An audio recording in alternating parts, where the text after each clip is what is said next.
Greetings everybody, welcome to Miko's Music Connection.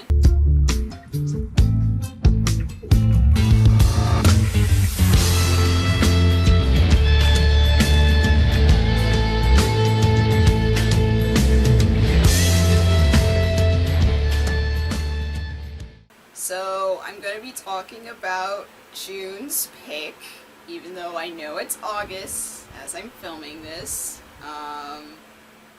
Sorry. Before I get started, I do want to tell everybody, if you haven't seen the video of me doing some little channel and blog updates, I'll put a card over there. You can check it out. I think it's over there. If not, it's over there. But you know where to find the cards on this video. Fortunately, I missed a couple episodes of this series and I felt really bad because I was feeling so good that I was being very consistent with these releases every month, but I had a lot of plans this summer and that kind of skewed my schedule for filming and restricted my time, and I had to do some adjustments on my live stream schedule on Discord. And I also got sick for a week, so things happen, life happens, it happens for everybody, so I just want to thank all of y'all for understanding about this whole delay of the series, and hopefully there won't be any more delays in the future. If there are, of course, I will give y'all a heads up and tell you what's going on and apologize, because I'm pretty good at doing that.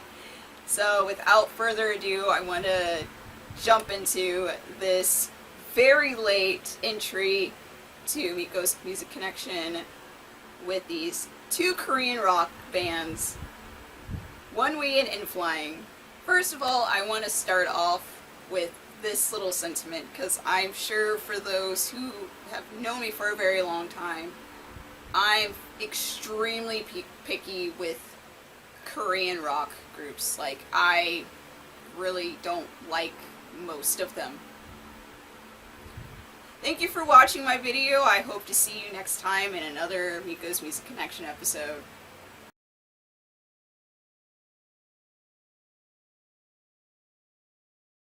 I'm kidding! I'm gonna do some detailing into both of these groups. I'm sorry. I had to throw that joke in here. Of course, we're gonna start with the one that debuted first, which is N.Flying.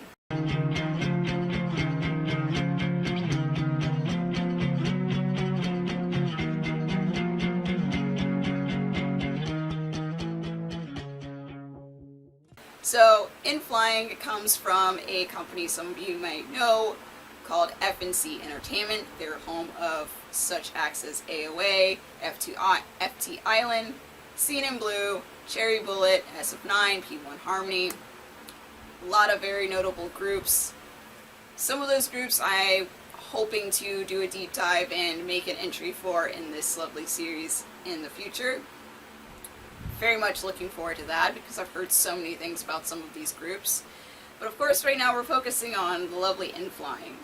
My introduction to N.Flying is maybe a bit unusual, I don't know. So there was a little show called Unpretty Rap Star that was brought into our radar, and I'm a fan of Korean hip-hop. I've always been a fan of Korean hip-hop when I was first getting into this whole Korean music thing.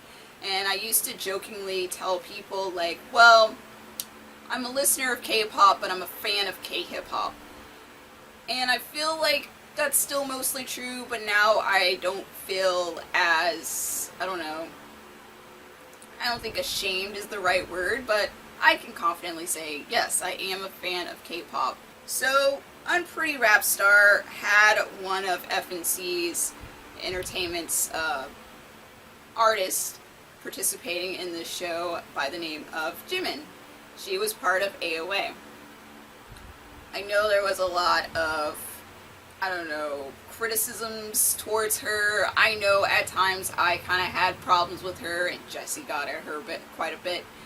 I still am trying to adjust to her rapping voice. It's still kind of weird, but I mean, I know this is not an AOA video, but I think she's a very talented entertainer and performer and rapper. She's not one of my favorites, but I do enjoy her, and I have fortunately had the pleasure of streaming with my patrons Queendom Season 1, where AOA had performed, and she got to do a solo performance, as well as the other members of AOA getting their own little solo spotlight before coming together for a special challenge. So why do I bring this up? Well, she did this lovely song called God that featured the lovely rapper from N.Flying, J-Don.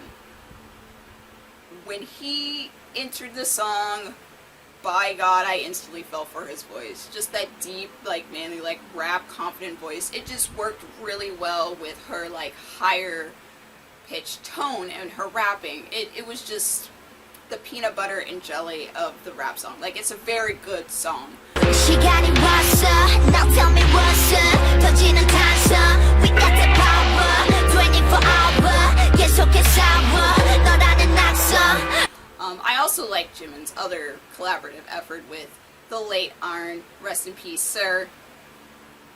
Their voices work very well as well. I feel like I said that too much. But yes, definitely check that out. But yes, that is how I kind of got curious about N.Flying, was through J-Don's collaborative efforts with Jimin and God. So I went and did the thing by searching on YouTube more J-Don, and this was before he released his own like solo single release or whatever you want to call it, and I saw that he was part of this rock group called N.Flying. I had vaguely heard about this name. I don't really see a lot of like Korean rock mentioned a lot lately, and I mean lately as in like, you know, the 2010s to like current. I don't really hear a lot, or at least in the 2010s I didn't really hear a lot other than, you know, the usual FT Island and Seen in Blue, which were two bands that I never could get into. Not that I tried, but I was curious because as far as the Japanese music scene, I do enjoy the rock side and the pop side quite a bit. But when it comes to Korean rock music, I'm, as I mentioned earlier, extremely picky. The few rock artists that, bands that have came into my radar, they seemed a little too soft for my liking. Now, I know these are mostly the more popular groups, the ones that are under very well-known or more well-known labels, or they fall in the more like pop rock idol type scene. But I have checked out some that are quite popular in Korea as well, but they just feel more like coffee shop rock, which is a little too soft for my liking. But there are a few far in between that I did enjoy. Like, I liked some of like Seo Taji's rock stuff. Of course, one of my first entries into getting into K-pop was Moon Hee-jun's solo stuff, where he dabbled into some rock material as well. But as far as like FT Island, Seen in Blue and stuff, really not my jam. A little too slow, a little too soft for my liking. I know, before you jump into the comments, I do know there are harder rock groups out there in Korea. I just have yet to explore that area, and I don't think it's one that I'm like ready to really delve into at the moment, as I am extremely overwhelmed with content. As you know, I constantly joke about being the backlog queen, the backlog prince, whatever you want to call me. Constantly backlog. I got plenty of content, so one day I will find my rock band that I want to get into, and I know one off of the top of my head. I think it's like a female group that looked very interesting that I want to check out. But I digress. My first entry was awesome. I thought this was quite fun, and it was very different than what I was used to with this whole like soft coffee shop type like rock that I was used to in the 2000s. I liked that it was different because it had the two vocalists. We had one who focused on singing and the other doing the rap, which was Jadon. But the overall like musical tone was just fun and energetic, and I just liked that they had a lot of diversity.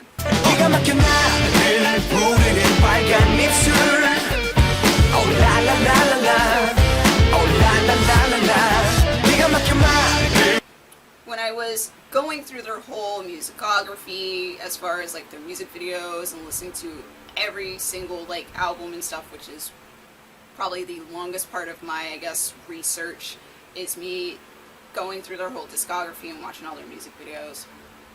They're pretty diverse. I've learned that they do a lot of Japanese songs. When I was going through their music videos, they have tons of music videos for Japan, and when I was actually like doing proper research on Wikipedia, I saw that they started off their first live in Japan, so that makes a lot of sense.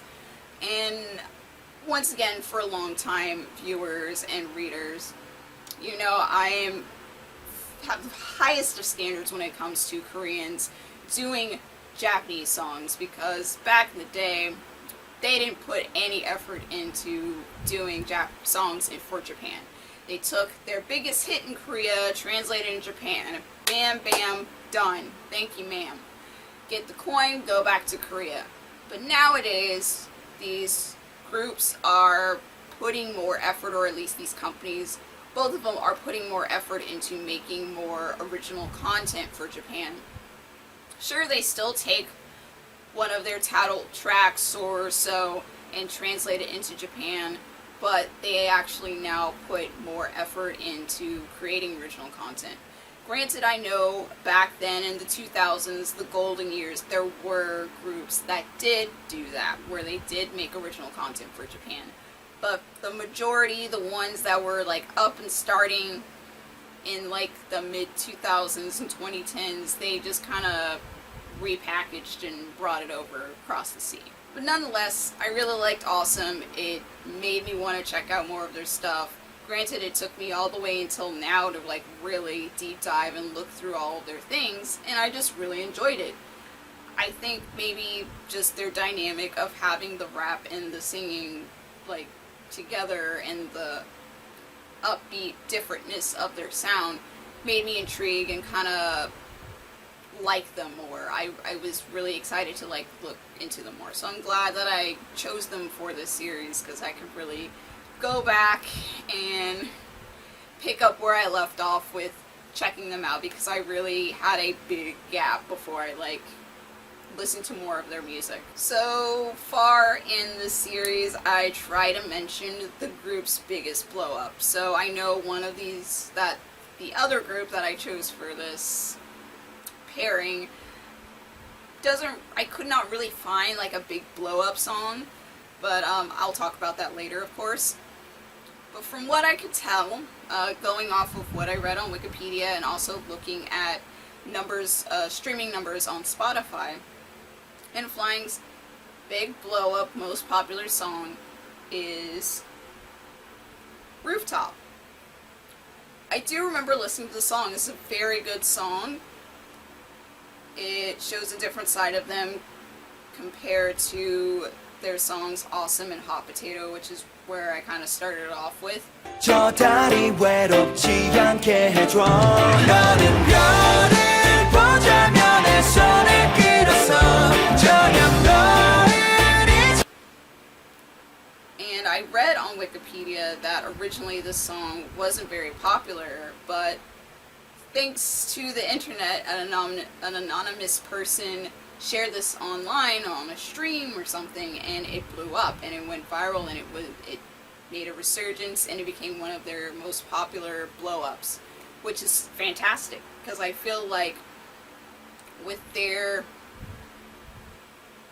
dynamic of the rap and singing and the rock makes them really stand out. So another thing I do want to mention before I move on to my stats that I also enjoyed watching is their covers. They have some really cool covers. I definitely want to share this one in particular because I thought it was like a really cool medley of Queen songs. They were very good. I enjoyed the whole thing. If you ever have time, especially after this video, definitely check out their Queen medley. Maybe I'll throw it in here before I throw in my stats or something. I don't know what I'm doing in post.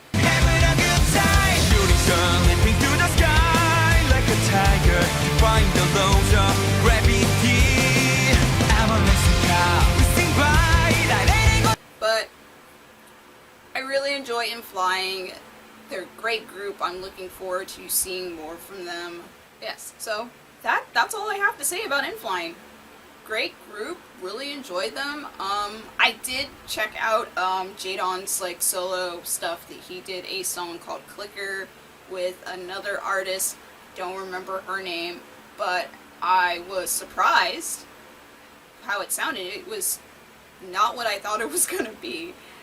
It's definitely like a cutesy playful type song that kind of matches more of the band's initial kind of tone and stuff. I mean, I know they all groups do silly lighthearted songs that are playful, but I just figured Jadon would do more of a hip hop type sound, but it was just more surprising than disappointing or anything. But I enjoyed it. It was cute. It's nice.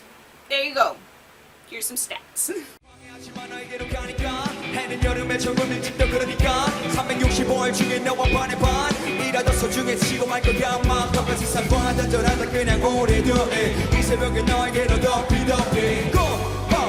Moving on to the next group, OneWe.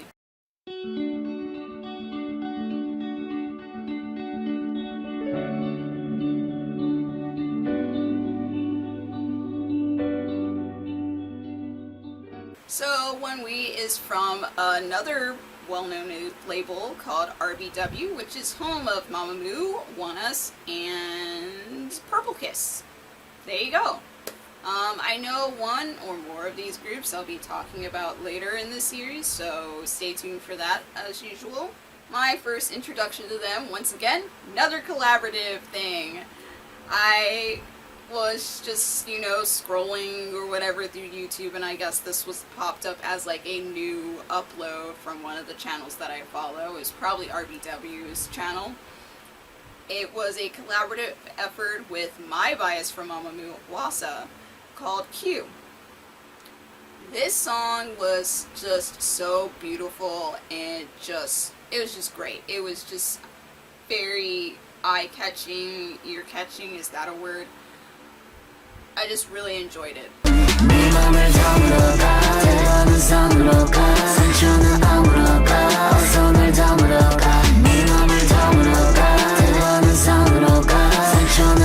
Just Wasa's voice, and sorry that I haven't really learned any members' names, but the vocals just worked really well together, and it was just very mature and different. And while I was doing my deep dive research, I realized that they do a lot of kind of slower, chill, calmer songs compared to N.Flying, which is not a terrible thing. It didn't quite fall in that category of that coffee shop rock that I was mentioning, because they do other things that are more a little bit, I hate to say experimental, but it stands out. It's very different. But I enjoyed it. It's a lot of thought-provoking, heartfelt, musicianship. I don't know really how to explain it. It's just you really have to experience for yourself, because they make such great music. It's definitely on par with their counterpart, OneUs, who I love.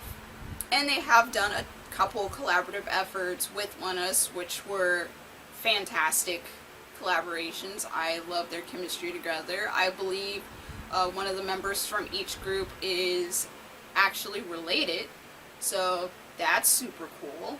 I also learned during my playthrough of their music videos that they were under a different name called Make a Sound, or Moss00, was that 94? I'm reading my notes on my floor, which I thought was interesting. And then what I read from Wikipedia, they reformed to Make OneWe, so thought that was different and interesting. I don't think, if I can remember correctly, listening to their former name and transitioning to OneWe, there wasn't too big of a sound difference. Like, I still enjoyed the music. It was still nice. It still sounded like them. So I feel like once they, of course, moved on to OneWe, as they've been under that name a lot longer, I just feel like they took that sound and just made it more mature and more polished, which is always a good thing. We love to see growth around here. There wasn't a particular blow-up song that I could find, because I feel like this group is still not maybe getting the attention that they deserve. But I totally welcome anyone to correct me if I'm wrong, but from what I could see, I couldn't find like, oh, this was like their big hit that like everybody loved. So I just picked whatever was their most popular song according to Google and Spotify, which is, was it Rain to Be? I guess that's the song. Maybe I wrote that wrong, but I wrote down Rain to Be. I guess that's the name of the song. I'll put a correction if I wrote this down wrong. I do remember the song. Very good song as well. Music video is just fantastic. Great direction, great editing. It's a really good song. I totally understand why it's popular. Definitely check that one out as well. 떨어진 내 창밖을 보는데 김이 넌 날 기다리며 서 있어 하늘에 피어 내 눈을 놓치지 않게 운명적인 만남 필연적인. So I know I mentioned with N.Flying like what song like made me really like them. I was digging through my head, and this is why I should have done these things, you know, in a more timely manner so I could remember what song was like the one that made me like really like them.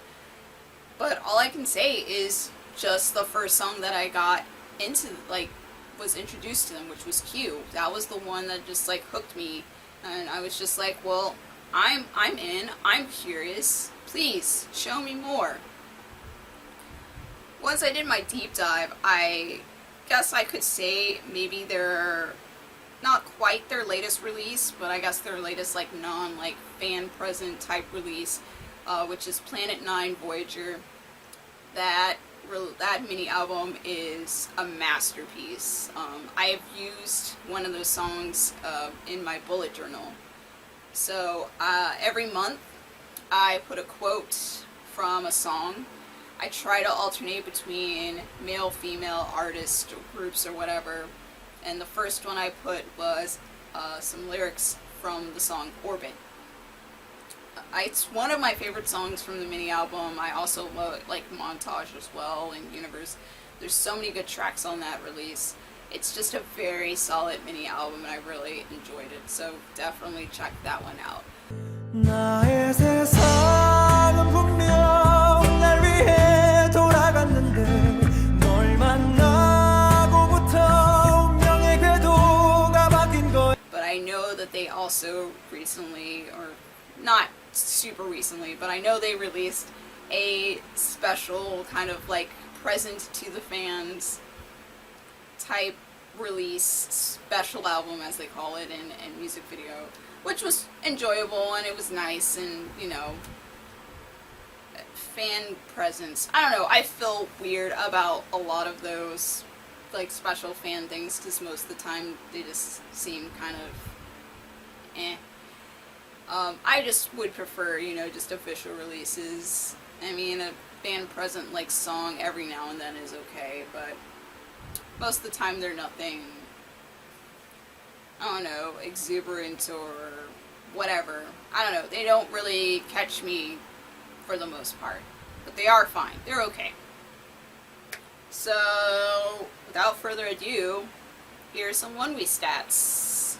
힘없이 지나가도 사랑해도 넌 알게 저 하늘 구름 사이 너와 날 비출 때 네가 보니 높이든 그 자리에서. So before I conclude this video, I have to ask myself in every video, am I a fan of OneWe N.Flying? Am I a weave? I think that's how it's pronounced, W-E-V-E. Or am I an N.Fia? I think that's how you pronounce that too. If not, I'm sorry guys. I would like to say much like the Red Velvet Twice video, I enjoy both of these groups, obviously. I really want to hop more into the N.Fia, the N.Flying fandom a little bit more, but OneWe's pretty great too. If we were just judging off of my collection, my lovely K-pop collection that I have no space for right now, just off of purchase, well, so far, I only have OneWe's Planet 9 Voyager. This album was so good. I could not say no to this. This was great. You could totally see me unwrap this, unbox this in its proper video. I'll put a card, of course. But yes, like I said, this was a masterpiece. I feel like N.Flying is more my speed as far as sound because they're more upbeat. But OneWe is so chill and intimate, I guess, that they hit a different part of like my experience when I listen to stuff. But they're both fantastic. I don't think I could confidently claim either fandom, honestly. But I am fans of both of them in a casual sense. So there you go. That's the video. The one you've been waiting for since June. I hope I did a good job. I'm sorry it's not as, I don't know, elaborate and detailed as previous videos. But I hope I did give some sense of curiosity and maybe enjoyment in this episode. And like I said, I will try my best not to have any more delays of entries for this series.